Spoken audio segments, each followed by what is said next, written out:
Naabangan ho natin kung sino po ang mamamayani sa sinasabing banggaan sa pagitan ni DILG Secretary John B. Cremulya at PNP Chief General Nicolas Torre III. At ito'y matapos na i-recall at ipawalang bisa po ng National Police Commission na kung saan ito pong si Secretary John B. Cremulya ang nagsisilbing chairman ng NAPOLCOM. At ito po ay may kinalaman sa yung pagpapareshuffle ni General Torre. Kasi yung pangalawa po sa pinakamataas na pwesto sa PNP ay ito pong si Lieutenant General Jose Melencio Nartates Jr. ay siya po ang Deputy Chief for Administration. At samantalang itong si Lieutenant General Bernard Banac ay Area Police Command Western Mindanao Commander, pero pinagpalit. At so dito, ang paningin ho ng marami ay ito po ay isang demotion. At bagamat sa ngayon ay marami raw ho na yung lahat po ng mga hepe ng PNP regional offices ay nagbigay po ng kanilang suporta kay PNP Chief Torre. Pero normal ho yung boss ho nila. Pero siguro maaaring nakalimot ho itong si General Torre na yung pagiging hepe po ng PNP, dapat ay ikinukonsulta mo rin yung DILG Secretary at ang National Police Commission. Hindi pa pwede na basta-basta mag-implement ka. Kaya may binabanggit nga itong si Ginoong Tulfo na tila lumalaki na po ang ulo nitong si General Torre. So yun ho mga kabayan, pakinggan ho natin yung report tungkol ho rito sa sinasabing turf o banggaan o hidwaan sa pagitan ni na General Torre, ang hepe ng PNP, at ganyan po si DILG Secretary John B. Cremulya. Panoorin po ninyo ito para makumpleto ho yung ating detalye. Lumaki na raw ang ulo ni PNP Chief Nicolas Torre kaya hinarang ng NAPOLCOM ang balak nitong balasahan sa police force. Agad namang nakahanap ng kakampi ang Chief PNP. Ang detalye sa agenda report ni Francis Fove.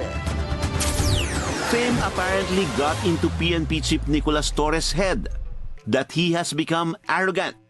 Yan ang matalim na laman ng FB post ng mamamahayag na si Ramon Tulfo, kaugnay sa exclusive report ng Billionaire News Channel kagabi na pagpapawalang bisa ng NAPOLCOM sa reshuffle sa ilang opisyal ng PNP na ipinatupad ni Torre kamakailan. Sabi ni Tulfo, ang NAPOLCOM resolution ay para ipakita kay Torre na lumalaki na ang ulo niya. Naging tanyag at darling of the media raw kasi si Torre dahil sa paghuli at pagsuko niya kay FPRRD sa ICC. Halata raw na nakalimutan ng Chief PNP na boss niya ang mga commissioner ng NAPOLCOM sa pangunguna ni DILG Secretary John B. Cremulya. Hinay-hinay lang, Chief, ang pagtatapos ni Tulfo. Nag-ugat ang resolusyon sa pagpalit ni Torre sa pwesto sa second highest position sa PNP o ang Deputy Chief for Operations na si Lieutenant General Bernard Banac mula kay Lieutenant General Jose Melencio Nartates Jr. na napunta naman bilang Area Commander sa Western Mindanao. Basa raw dito ng mga nasa loob ng organisasyon, isang uri ng demotion. Dati nang sinabi ng PNP na ang revamp ay bahagi ng strategy para palakasin ang leadership sa ilang lugar na pinatututukan ng Pangulo at nabanggit pa sa kanyang ika-4 na sona. Pero nabaliwala raw ng resolusyon ng NAPOLCOM. Sa nakuhang impormasyon ng BNC, tumaas ang kilay ng ilang kritiko at sinabing mapanganib ito at pwedeng maging president sa pagkwestiyon sa kapangyarihan ng Chief PNP sa pagtatalaga ng mga opisyal. Palagay pa raw ng ilan, labas na raw ito sa itinakdang kapangyarihan ng NAPOLCOM sa ilalim ng RA 6975.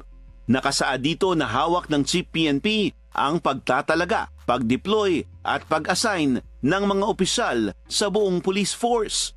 Giit ng ayaw magpakilalang source sa loob ng PNP, wala sa batas ang nagbibigay kapangyarihan sa NAPOLCOM para susugan o baliktarin nito.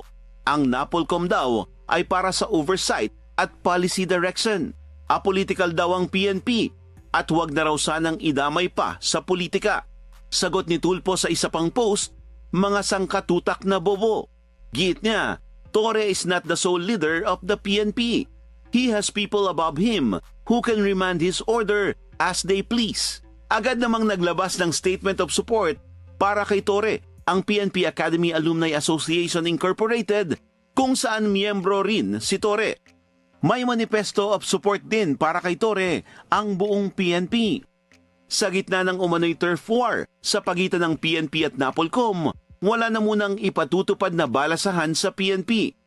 Ayon sa PNP Directorate for Personnel and Records Management, bagaman inatasan ng NAPOLCOM ang PNP na ibalik ang mga na-revamp, kabilang si Nartates, wala pang natatanggap na papel ang ahensya. Kaya status quo pa rin ang huling reshuffle na inutos ni Torre. Wala pa ring pahayag ang kampo ni Torre, ang NAPOLCOM at maging si SILG Remulla sa issue.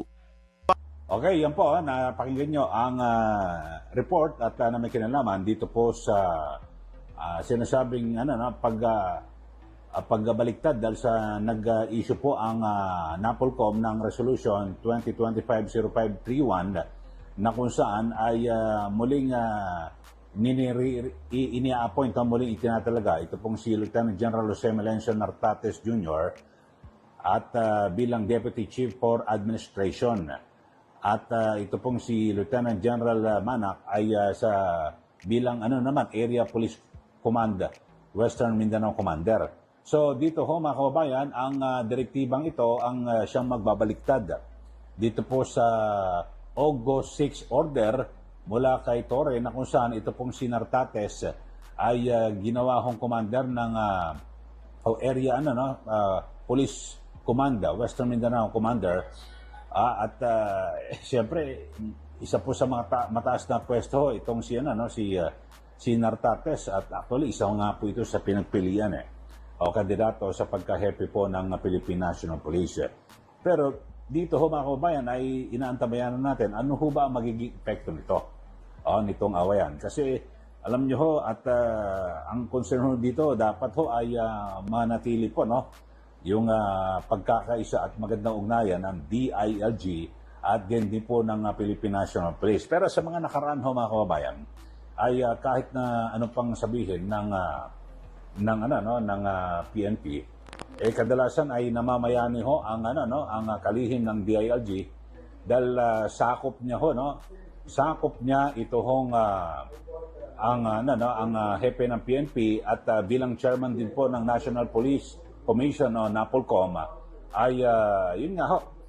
At abangan natin kung sino po ang kakampihan ho rito ni Pangulong Marcos Jr. Kasi bilang Commander-in-Chief, siya po talaga ang lahat na nakakaalam. At siyempre siya po ang magpapasya rito kung sino ho ang sabihin natin na mamamayani dito po sa nangyayari. Mga kababayan. Kaya ho, sa ating mga suki, kanino ho ba kayo kakampi ho rito? At banggaan, Secretary John Vic Remulla versus General Nicolas Torre. Pero ako ho mga kababayan, ay ako pansariling pananaw ko lang, may pagkakamali ho ata rito si General Torre at maaaring ang sinasabi niya lumalaki ho ang ulo. Kasi dapat talaga nagkukonsulta ho siya. Automatic ho yun. Kasi bossing mo yung cabinet secretary. At siyempre, ano ba naman yung itimbre mo man lang. Ika nga sa kasabihan bumusina ka muna. Boss, i-reshuffle ko itong mga bata natin baka may masasagasaan na bata mo. Sabihin mo na para iiwasan ko na. Dapat ganun alam mo. Talagang yung realidad ho mga kababayan, merong konting politika ho dyan Siyempre yung DILG, may mga bata-bata rin yan. Ibig sabihin, may mga tao yan. Na pag tinamaan mo yan, siyempre, sa mas mataas, pwede niyang i-reverse yung resolution mga kababayan. Yun lang ho. Pero talagang pinakamainam, dapat lang ho na titindi ka. Siguro, maaring tama ho ang binamagit ng ilan na mga observer na lumalaki na nga ho ang ulo ni PNP Chief Torre. Kasi bagay, kailan ba mag-retire itong si General Torre? At malapit-lapit lang kasi napakaikli lang ho ng kanyang termino at sasapit na po siya sa kanyang mandatory na pagre-retiro. At siyempre, alam naman natin na diyan po sa PNP. Pero pwede ho siyang palawakin, i-extend ng Pangulo yung kanyang termino. So siya po ay mag-retire sa ano no? Kailan sa 56. So ngayon March 11, 2026. Sa kanyang ika-56 na taong gulang. So March 11, 2026 sa susunod na taon ay nakakda ng magretiro ito pong si General Torre. So malapit-lapit na, ilang buwan na lang ho. At yun nga ho, pero baka kapag ganyan ho, may mga alitan, pwedeng palitan o tapos parang terminal leave.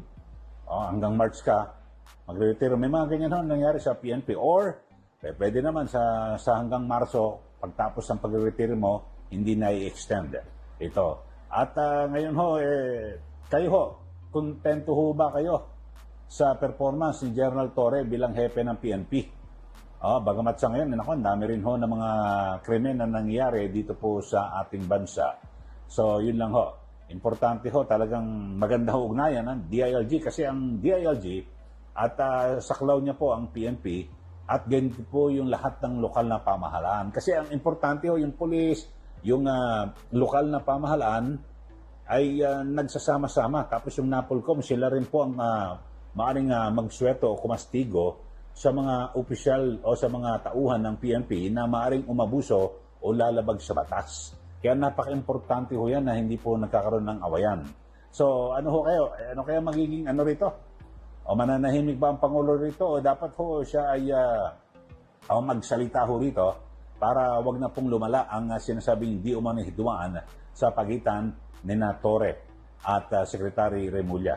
Basta ako parang hindi ako kontento dito ho kay General Torre sa kanyang mga ginagawa. Siguro yung diskarte rin ho rito, mga kababayan, baka totoo nga na lumalaki